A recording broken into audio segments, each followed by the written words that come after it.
Welcome to Stuck, Time to Improv. I'm Mary Scott with Business Riff, and my guest today is Emmanuel Buabeng from the Agyapa Buabeng Foundation. Emmanuel, can you please tell us what got you interested in startup businesses? So when my father was young, he became an orphan at a very tender age, and life became a bit difficult for him. But he made up his mind that he was meant to succeed. And so he took education very serious. But still, he had the micro business, and that helped him get multiple streams of income. And so he instilled in us that passion to educate, or passion to seek education, because he believed that education was the only way that could bridge the gap between the poor and the rich. And so when he was about to retire, he had a vision of establishing a school that would train or provide quality education for the less privileged, or for anyone that wants to have education or sees education as a need. But unfortunately, at age 59, he passed away, and myself and my siblings came together, and we said, even though he is not alive, his dream can still live on. And so we formed the Agyapa Buabeng Foundation to help micro businesses and start up and other enterprises do well in business. And I found Interweave Solutions, and they've been awesome. They has helped me with registering the business, and even with the curriculum that I use to train my startups. Okay. Interweave Solutions in the US has been so helpful. So that's what got me to. Emmanuel, what's the first thing someone needs to think about when they're thinking about starting a micro business? I always recommend that you, the entrepreneur, have to look into yourself. You need to, first of all, the thing that you need to know is what I call the self-assurance. You need to assure yourself that you are worthy to succeed. And once you assure yourself that you're worthy to succeed, no matter what the challenges that you face, you know that failure is only a learning curve. And so you will not stop when your product doesn't go well. You will not stop when your service doesn't do well. You will keep on keeping on until you see the success that you know you are worthy to succeed. So the first thing is know that you're worthy to succeed. That's great advice. If you're not confident in yourself, why should anyone else be? Exactly. So what are some of the other things that you teach early stage entrepreneurs? Yeah, the other thing I teach is, aside having the assurance that you're worthy to succeed, you need to also do what I call the self-assessment. You need to know your interests, your passion, your skills. A lot of people start up businesses that are not in line with what they are passionate in. And so when they face challenges and the risk becomes so high, they give up. And the early stage startup is such that the risk is very high. You're not so sure whether you would move on to the growth stage. And so you need passion in order to drive you through the challenges that you face in the early stage startup. And this passion is what will get you to stay all night working on your business. This passion will help you go on even if you don't have much money in your account.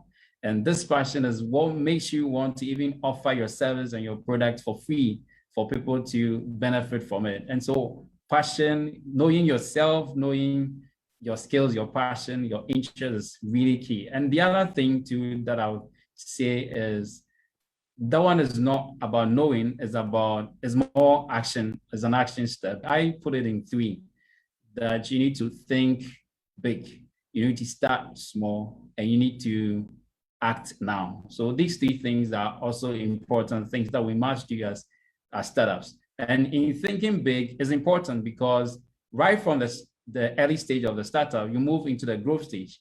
And if you are not ready for the growth stage by thinking big, you'll be overwhelmed. And so you need to think big. But in thinking big, you don't have to start so big. You need to start small, because another feature of the early startup is such that you don't have credit record. And so no bank would want to support you or give you financial support. And so you need to start small and grow your business for some time before you can even access credit from the banks. And so if you have to pay yourself commission for now. Don't start paying yourself salary that is so fixed. And before you know, your salary is actually collapsing your business. So you need to be able to start small, and you need to act now. Sometimes you are clear on the vision for the business. You are so clear on starting small, but you're sometimes waiting for something to be able to make the decision to start. You need to start now. You don't know who the business is going to help. When I started the training business, it was during the time that there was turmoil in the economy. But when I started, I realized that it was actually the time that the micro businesses needed. Yes, and so if I had not started, my service would have been there, but it wouldn't have been that useful in the economy as it has been. I start small by training micro businesses, but I have a clear vision. And so these three things are important. Start small, think big, act now.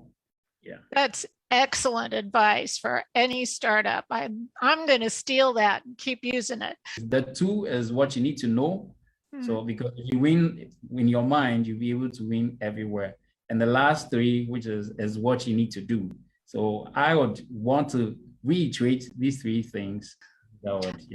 I particularly want to validate the thing about you need to know what your passion is, because people who start businesses just to make money don't succeed.